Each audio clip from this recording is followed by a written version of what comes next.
क्यों तुम्हारी प्रार्थना अनसुनी रह जाती है? कभी सोचा है क्यों तुम्हारे मन का हाल भगवान देखता नहीं? यही शिकायत है ना तुम्हारी। एक राज की बात आज मैं तुम्हें बताने वाला हूँ कि तुम्हारा एक एक शब्द उस ऊपर वाले तक पहुँचेगा और वो सुनेगा भी, उसे सुनना ही पड़ेगा। और तुम्हें संकेत भी वो परमेश्वर देगा, एक नहीं हजार बार देगा कि सुन ली उसने तुम्हारी फरियाद और आरज़ू। तो सुनो, क्यों तुम्हारी प्रार्थना काम नहीं करती? क्योंकि प्रार्थना करने का कोई तरीका नहीं होता। प्रार्थना तो एक संस्कार है और तुम्हारा पूरा जीवन संस्कारों से ही चलता है।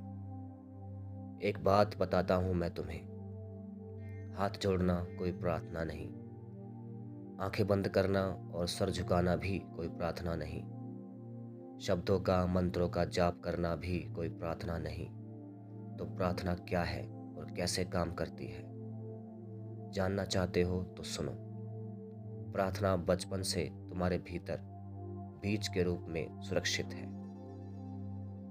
तुम्हें अलग से प्रार्थना का कोई बीज, कोई पेड़ खड़ा नहीं करना। बस तुम्हें तुम्हारे भीतर पड़े हुए बीज की तरफ ध्यान देना है और फिर प्रार्थना अपने आप तुम्हारे भीतर से प्रकट होगी और फल के रूप में वो तुम्हारी प्रार्थना को कबूल करेगा। अब प्रार्थना कैसे जन्म लेती है, ध्यान से सुनना। जो बचपन से ही संस्कार के रूप में तुम्हारे अंतर्मन में है। याद करो उन दिनों को जब तुम छोटे थे, मासूम से थे, जब अपने पिता के साथ तुम बाजार जाया करते थे। तो बाजार में तुम्हारा कोमल मन खिलौनों को देखकर ललचाता था। बोल नहीं पाते थे पर तुम्हारी आंखें तुम्हारे मन का हाल बता देती थी और तुम पिता को इशारे से समझाते थे कि मुझे वो खिलौना चाहिए। पिता का कद ऊंचा था और तुम्हारा कद छोटा, तो गर्दन उठाकर पिता की आंखों को तुम देखते थे, निहारते थे और आंखों ही आंखों में तुम पिता से बात करते थे और पिता तुरंत तुम्हारी आंखों में चल रही इच्छा को पकड़ लेता था और तुम्हारी इच्छाओं को अपनी हैसियत के अनुसार पूरा भी करता था। कभी कभी तुम्हें अनसुना भी करता था, लेकिन इच्छा तुम्हारी वो याद रखता था। सालों साल तुमने अपने पिता की आंखों में देखकर अपनी छोटी बड़ी इच्छाओं को पिता से पूरा करवाया है। समय के साथ तुम्हारा यह संस्कार गहरा होता गया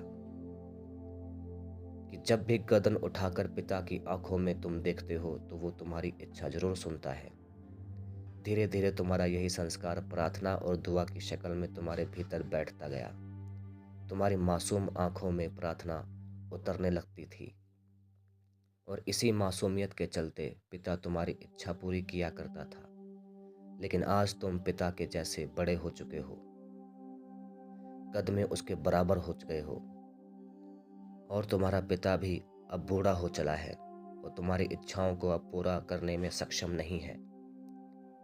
तो कौन आए तुम्हारे लिए जिसकी आंखों में देखकर तुम अपने मन की बात कर सको और अपनी इच्छा को बता सको? जरा सोचो।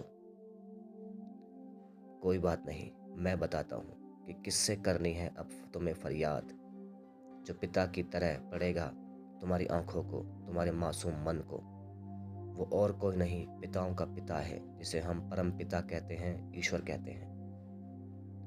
लेकिन एक शर्त है उस परमात्मा की। शर्त यह है कि गर्दन उठाकर ऊपर देखना है, उस ऊपर वाले को, परमेश्वर को।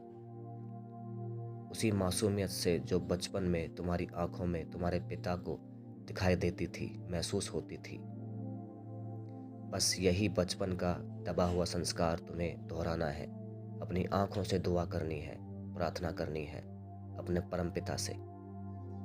फिर देखना तुम्हारी मासूमियत भरी आंखें कैसे द्वार खोलती है उसका,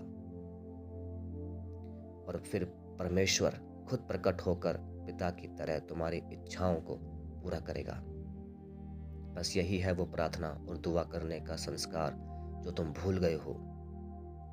आप इस तरीके से प्रार्थना करो, दुआ करो, परमपिता आपकी दुआ जरूर सुनेगा। मेरी बात सुनने के लिए बहुत बहुत धन्यवाद। चैनल को सब्सक्राइब जरूर कर लेना।